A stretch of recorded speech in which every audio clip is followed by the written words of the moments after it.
मुझे लगता है कि ये बहुत ही टाइमली वर्ड है, बहुत ही ज़रूरतमंद वर्ड है ये। मुझे लगता है इन दिनों में हम जवानों को इस तरह के वीडियोस को बार-बार सुनने की बड़ी ज़रूरत है। और आज मैं बात करना चाहता हूँ आपसे प्रेयर के लिए। इससे पहले कि मैं आपको प्रार्थना के बारे में बताऊँ, उससे पहले मैं हमेशा की तरह आपको एक बार फिर से उत्साहित करना चाहता हूँ कि मेरे भाइयों, मेरी बहनों, परमेश्वर आपसे प्रेम करते हैं। उसका जो प्रेम है वो इसमें नहीं दिखाई देता कि हमारी प्रार्थनाओं के उत्तर कितना जल्दी आते हैं, कितना लेट आते हैं। उसके प्रेम का चिन्ह उसकी मृत्यु है।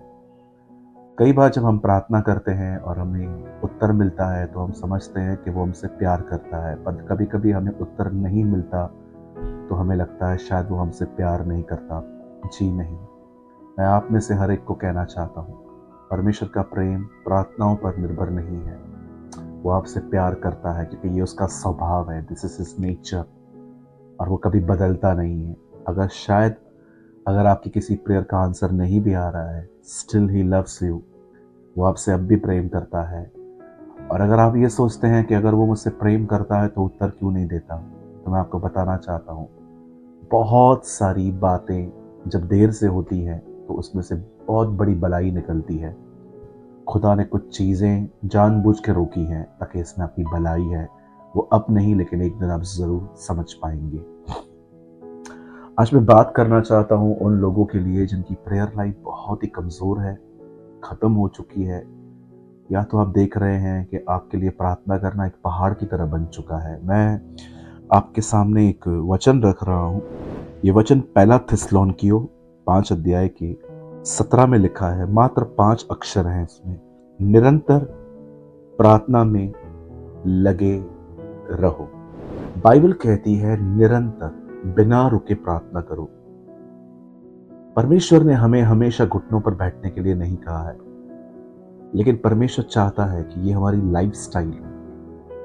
जैसे एक्टर्स हैं, उनकी एक लाइफ स्टाइल है, क्रिकेटर्स हैं, उनकी एक लाइफ स्टाइल है। वो सारा दिन यही सोचते रहते हैं कि कैसे मैं अपनी फिटनेस को कायम रखूं। एक्टर्स हमेशा अपनी डाइट को कंट्रोल करते हैं ताकि वो फिट दिखे, अच्छे दिखें। वैसे ही एक क्रिश्चियन, एक मसीह व्यक्ति की ज़िंदगी इससे पहचानी जाती है कि प्रेयर उसकी एक लाइफ स्टाइल है। वो हमेशा दुआ में रहता है, वो हमेशा घुटनों पे नहीं रहता, लेकिन वो दुआ में रहता है। परमेश्वर का वचन कहता है निरंतर प्रार्थना करो। इसका मतलब एक समय निकालो, कमरा बंद करो, प्रभु से बात करो। लेकिन जब वहां से बाहर आते हो तो ये न समझो कि प्रार्थना कंप्लीट हो गई। जी नहीं, अब यहाँ से प्रेयर लाइफ स्टार्ट होती है, जहाँ पर हम परमेश्वर से छोटी मोटी और बड़ी बड़ी बातों के लिए, हर बात के लिए हम उससे बात करते रहते हैं। इवन हमारा मुंह बंद रहता है, लेकिन हम उससे जुड़े हुए रहते हैं, हम उसके साथ सहभागिता करते रहते हैं, हमारी कम्युनिकेशन उसके साथ बनी रहती है।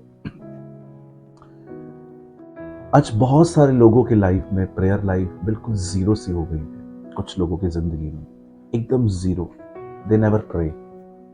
आप बाइबल में पढ़ सकते हैं इजराइली कभी प्रार्थना नहीं करते थे। आप बाइबल में पढ़ सकते हैं शाऊल के बारे में इतना नहीं लिखा है, राजा के बारे में, कि वो प्रार्थना करता था। आप ऐसे बहुत सारे लोग मैं आपको बाइबल में उदाहरण दे सकता हूँ जिनके प्रेयर के बारे में कुछ नहीं लिखा गया है। आप कभी नहीं पढ़ोगे कि इजराइल के लोगों ने जंगल में दुआएं की। आप कभी नहीं पढ़ोगे कि इसने दुआ की, उससे दुआ की। हाँ, लेकिन जिन लोगों ने प्रार्थना की, बाइबल उनका भी वर्णन करती है। दानियल, नेहमिया, अब्राहम, यहोशापात, हन्ना और भी बहुत सारे लोग हैं जो प्रार्थना करते थे।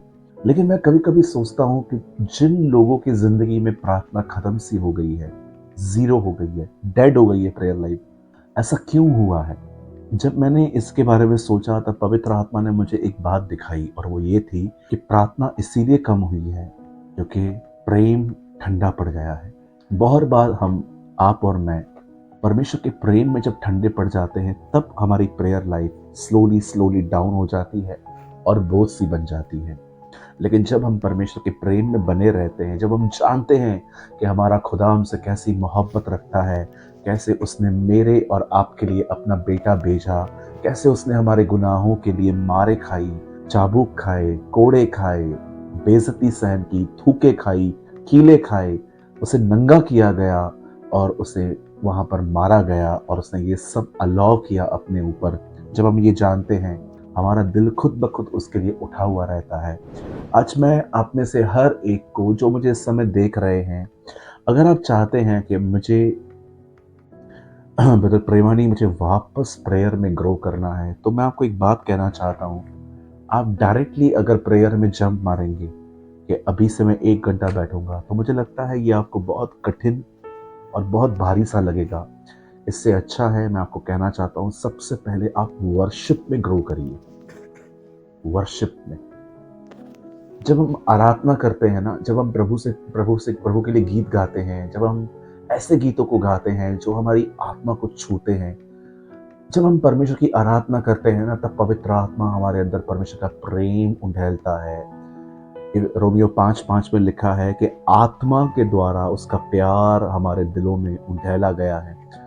मैं ऑनेस्टली कहता हूँ, मेरे पास कुछ ऐसे गीत हैं, जब भी मैं अपने आप को ड्राई फील करता हूँ ना, अपने आप को सूखा सूखा फील करता हूँ, तब मैं इन गीतों को बहुत यूज़ करता हूँ। एक मेरा बहुत ही खूबसूरत जो एक सॉन्ग जो मुझे बहुत पसंद है, वो ये है, प्रभु परमेश्वर तू कितना भला है, तेरी भलाई सदा की है। एक ये सॉन्ग है। दूसरा ये सॉन्ग है, यीशु तू है महान, तेरी जय तेरी जय तेरी जय।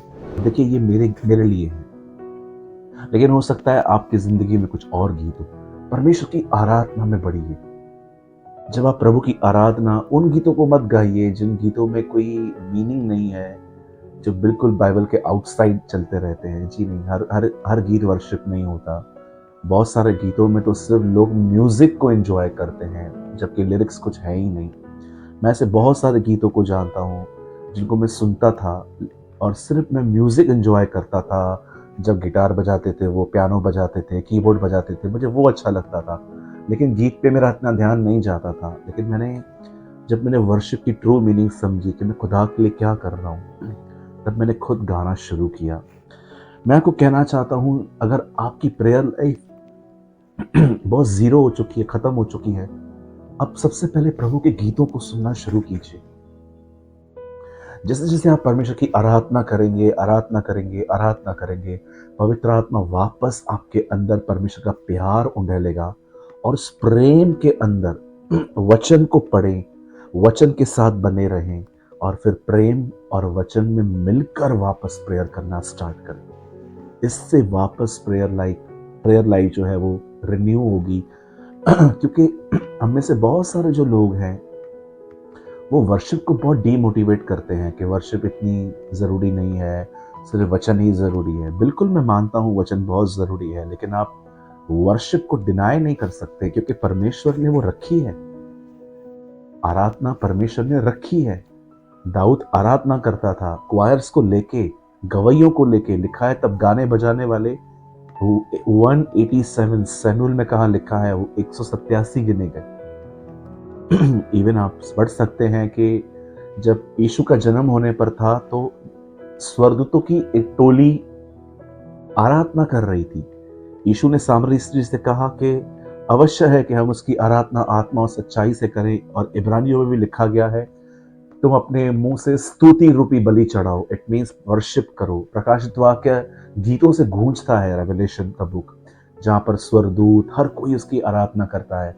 और बाइबल में कुछ भी विदाउट पर्पस नहीं आया है। There is everything is with purpose.